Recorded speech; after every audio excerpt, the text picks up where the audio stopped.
Welcome to the Tamarind Learning Podcast, where host Dr. Kirby Ross-Plock speaks with experts on many topics relevant in the ultra-high net worth family wealth management space. Kirby is author of several books, including The Complete Family Office Handbook, and shares her expertise consulting with families and family offices. Kirby is also the founder of Tamarind Learning, an online wealth education platform that develops practical, foundational learning programs for beneficiaries to help them prepare for responsible stewardship of wealth.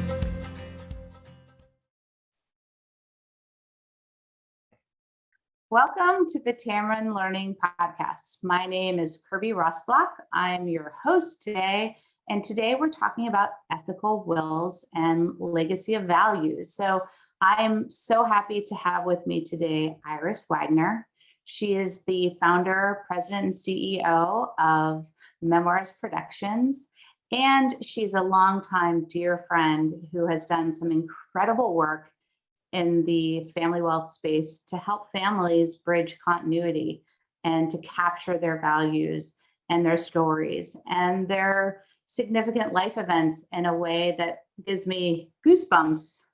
Because she's just an amazing visionary in this space. And so a little bit more about Iris, when she was a young girl, she had a passion for connecting with others. And as a gift to her family, she would make homemade, like Hallmark type cards that just captured people and their spirit and everything about them. And that is just a great little tidbit about Iris and how she really understood the importance of deep human connection, feeling heard, being seen, being understood, and finding ways to connect really deeply with others.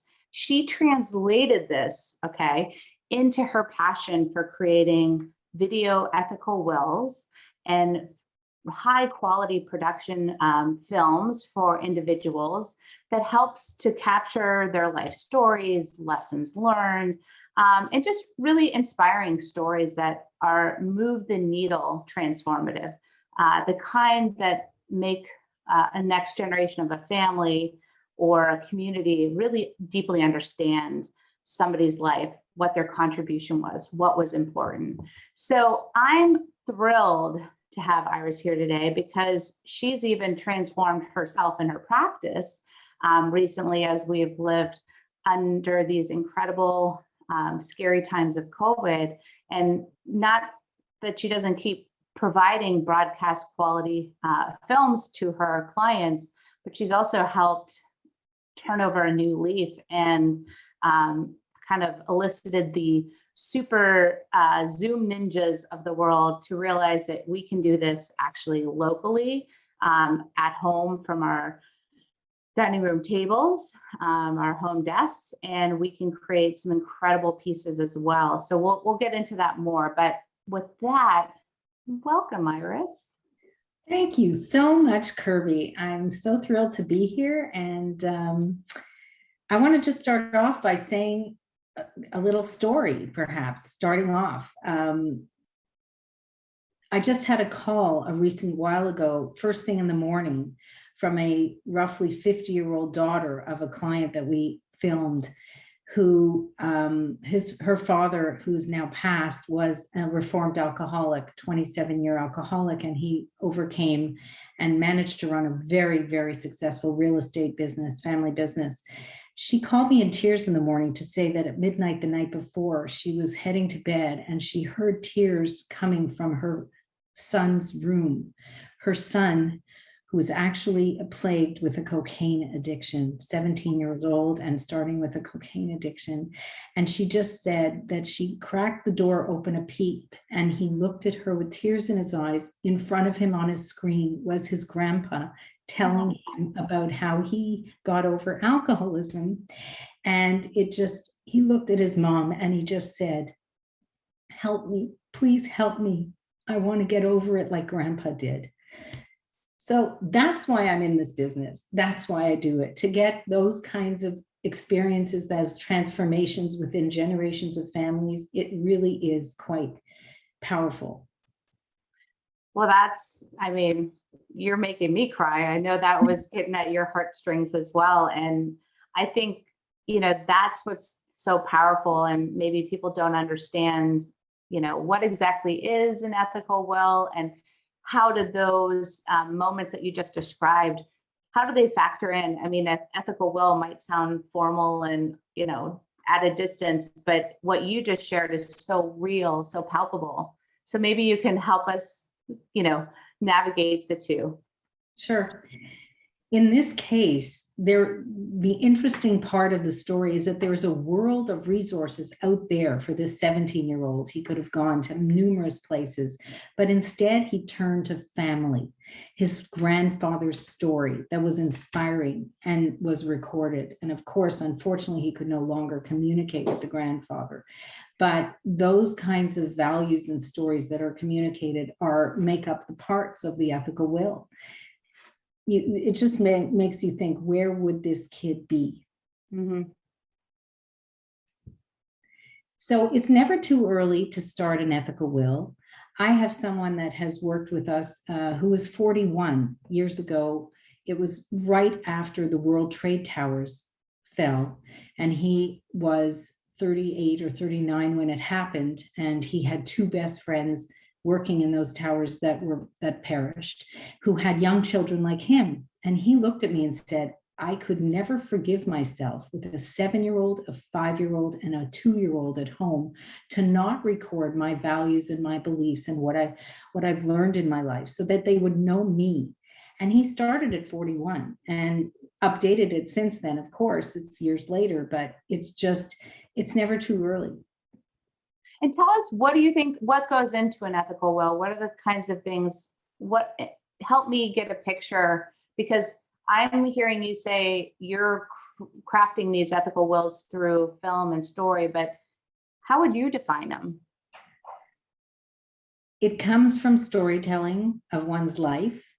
One can find the values, the beliefs, the lessons learned, especially the wisdom that they accumulated, that they can share with loved ones. And we just help them craft it. I'm sort of trained to hold a mirror up when someone tells me their story and just say, is this what you mean? Is this an important value you hold? Is this something that you've had as a challenge that you've overcome in your life? And so it's a matter of doing the deep reflection of how you've lived your life. And most people live their life authentically, and I'm there to just bring out that authentic person.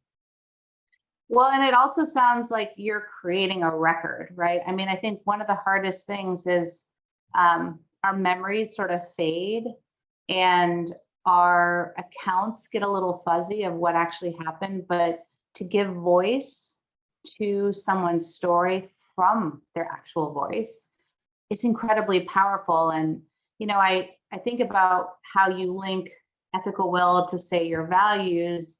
Even if we go back to your first story about the grandfather's addiction and overcoming it, there's a whole set of values, right, associated that he's conveying now to his grandson. Maybe you can help us sort of, again, connect the dots between how values get sort of emphasized through the different stories. Since the dawn of time, there have been fireside chats. Our ancestors have always passed on their wisdom and their values and their stories, through all types of cultures. It's happened. Recently, I worked with a Fortune 100 family where there were 5 sisters who looked at me. They were all ranging in age from 40 to 50 years of age. And they looked at me and said, I asked them, what would you like to learn about your dad or mom, but particularly their dad, that you don't know? And they said to me, we don't really understand whatever happened to Dad during the war years. He served in 1940s in World War II, and we just don't have any. He will never talk about it as soon as any of us ask. Could you please unpack that for us? So of course we go through our process and looking at his life review. And when we get to the part in his military service, he does open up. He does realize this is the time. And he tells that he was an admiral in the Navy off the coast of Japan, and he had to order his troops to kill hundreds of Japanese. And he said from that moment on, he changed. His whole life changed. His whole demeanor changed. And he became a very passive man, a very, very peaceful man, and a very quiet man. And that's the man that they grew up knowing, obviously. So when they learned this, it brought such a connection between their understanding of how they were raised and who they were raised by and who he really was and what kind of torment he kept through his life. It brought them so much closer together. It actually allowed them to move into much newer relationships all the way around, all 5 daughters, which was really special. But it's not just, Kirby, about capturing those stories and some of the lessons learned and the wisdom and the values. It is also about capturing the times. I've worked with a man who, when we did this premiere in a private screening room for his family, there were 26, we hired a screening room to premiere his movie. Right after the movie, his 8-year-old grandson comes running out and says, Grandpa, how come when you were 8 and your friend fell in the stream behind your farmhouse that you didn't use your cell phone to call your mom to help rescue him? So his grandpa winked at me and looked and said, this was 1936. There were no cell phones. We didn't even have a landline. And we had a party line, and I had to run to save his life. I mean, that child is an internet native, not an immigrant like we are. That child is a cellular native. We didn't grow up with cell phones, right, Kirby? So it's a whole new thing that you have to communicate to allow the next generations to understand, the technology and the life and the times that people grew up in.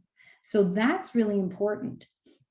The other option that people have is it's easy to find the values when you're sitting around the Thanksgiving table. And I'm always one to blog about this and remind my clients, don't forget, when you're all around Thanksgiving, put an iPhone down, put any kind of recording device, and start asking the elder in the room about their life and their times in those days, because those are little precious recordings. You don't need me on Zoom or with a full crew to record it. It can be done oneself at home. Yeah, I think that's something I've really appreciated about you, is how accessible you're making this process to different individuals who either want to make it sort of a capstone of their life and wherever they are age-wise, and maybe can afford and want to do a premiere, but then also making it accessible to those that maybe don't have the means to, or quite honestly don't want to spend the expense and the time, because I think it's a yes, and it's about the outcome of what you create, but it's also what I'm hearing you say is the experience, right? The powerful experience that occurs through the process, that can open people's eyes. One quick story, I know I didn't preface this in our preparation, but I talked to somebody recently who was cleaning out his mother's house, and he had put it off for 5 years after her death and was just, it was too emotional, too sad. But he said once he got in her house, and this was someone who, first generation was in Germany, second generation came to the United States, and his mother was survived World War II. But we found out as he went through his house that she actually was working for the Allies during World War II. And as he was unpacking and decluttering her house, she had stashed all of these sort of things related to her past that she was afraid, even when she came to the US, for anyone to discover about how she was actually working as an informant. And I thought to myself, oh my gosh, had she had the opportunity to unpack that part of her life that she kept so quiet, so private, so personal, because it was obviously traumatic, right? But it was obviously a major defining moment in her life to make a decision to say, hey, wait a minute, I'm gonna, I'm German, but I'm gonna work for the other side. And I thought, wow, what a powerful gift that could have been, and just how important these messages are, to give voice and to share from the person. I know personally you've had the opportunity to do some of this work. I mean, tell us what you've experienced. I'd love to hear more too. Well, you hit the nail on the head, Kirby, as you always do, you brilliant woman, you. Um, that defining moments is where we begin. And so we like to unpack this with looking at milestones, highlights, triumphs, and challenges throughout everyone's life. And once you unpack those, all those things come out. I had a case once where, again, it was a daughter who came to me who said, when you're on camera with my dad, could you find out why our family foundation gives $150,000 each year to juvenile diabetes? Because no one in the family has it. No one that I know of, none of my nieces, nephews, kids, nobody. So there we were on camera. And I say, I understand you're quite philanthropic, JD. And he turns to me, the stoic man, tears in his eyes, saying, when I was 3 in 1934, my mother lost my older brother to juvenile diabetes. I never met him because I was 3. He was born in 1931.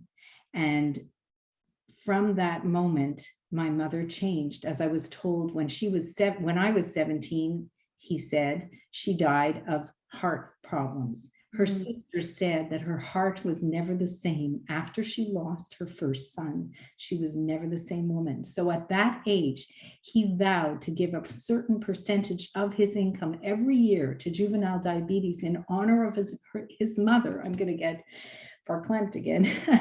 In honor of his mother, so that another mother might not have to suffer what she did.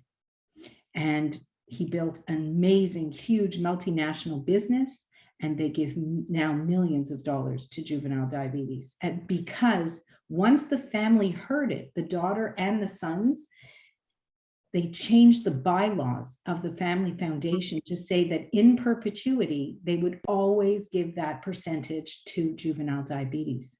How powerful is that? And I had no idea. My crew was crying, I was crying, the man was crying. I learned a lesson, big lesson. Do pre-production interviewing to understand every aspect of a secret or a, unfound treasure, like you just told, of knowledge that they have that they've never shared before. And when I asked him, how come nobody knows? He says, nobody's ever asked me. Yeah. No, I mean, it's incredible. It's incredible what comes out in story when sometimes you least expect it. And I have to admit, I cringe because, when my dad was getting up in years, I begged, I pleaded, I said, please, please do this. And the response I got was, I'm not that interesting. Like, I don't have that much to share. But yet I would sit around the dinner table and I would hear these miraculous stories come out of his mouth, or my mother's mouth for that matter. And I would just sort of look at them quizzically, thinking, how do you not see that this is so fascinating to me, to my siblings, to our kids, to the kids that are yet to be born? And I think the real lesson I've learned is that it's never too late. I still beg my mom to share more of her stories. And I will sheepishly admit I've recorded her on more than one occasion when she hasn't been aware, because I know that I want my kids, when they're a little bit older, to appreciate the incredible life that she's lived and my dad lived. Wow, that's a great inspirational story, Kirby. I know your heart's in the right place. That's fantastic. And don't worry if you do it secretly. One day you could just surprise her and tell her that you've done it secretly. And I think deep down, she'll be relieved, because she won't have done the whole camera thing maybe and been nervous about she just did it naturally with you and didn't know. So sometimes I don't tell the client I've pressed record already and they're just yakking away. Those are the best moments. They're really, but part of our skill is to get them to be authentic on camera from the moment one. And that's what, I've been told. Well, Iris, you provide a tremendous gift for individuals who probably don't even necessarily want it for themselves as much as they know there's something important to share with others. I hope more families will find you and discover the power of creating an ethical will and capturing some of these milestones and important stories. And let's face it, we are unlocking, past successes, failures, and major life events that likely transfer a lot of important values and knowledge and experience to future generations. And at the end of the day, we need that continuity. We need to honor that heritage. We need to celebrate where we come from. And I can't think of any better way than to do it with an ethical will or a legacy video or something like that you create. Mhm. If I could just say, if you've ever seen the article in Esquire magazine a number of years ago, an interview of Robert De Niro, which was kind of an ethical will interview, they were looking at his regrets in his life. And he said that his biggest regret in his life was not recording his mom and dad before they passed about their journey from Italy to New York, that immigrant story. And he said it's his biggest regret. He lives every day, especially because he had the access to film crews and cameras and producers. He could have done it in a second, and he never got it for his kids. He knew the story in his heart, but he wanted his parents to tell it and didn't do it. Biggest regret. So there's something to be said. Robert De Niro has a lot of influence out there and still couldn't make it happen. So people shouldn't wait. People should not wait also, especially in our times now with COVID-19 the way it is. You just never know. Yeah, well, I agree. And honestly, that's the other thing I love about how your practice is transformed. I mean, you're helping people real time right now do this. Sign up with Iris, because you can work through virtually and capture this and kind of be your own production filmmaker all yourself with all the great technology we have at our fingertips today. And so I would really encourage people to take a look at Memoirs Productions, see what work Iris is championing and how it might open some secrets, unlock some doors to your family, your past, and really just help bring you closer together. Because ultimately, that is what's so powerful. An experience like this is foundational family building. I mean, we can't do much deeper work that can help align families, get them on the same page, and quite honestly, heal a lot of wounds potentially that maybe you don't even know are there. And again, I can't thank you enough, Iris, for being with us today on the Tamron Learning Podcast, where we want to showcase and work with and highlight the great work that our peers are doing in this space. So we'll hopefully you'll come back and share more. Oh, I can. I have lots of things to help people learn what the transformation is through the process that we use. I have lots of more stories to share about that. So I'd be glad to come back if you'd like. Love to. Okay. Thank you so much, Iris. Thank you, Kirby, and keep up the fabulous educational work for this wonderful, wonderful group that you serve. They're lucky to have you.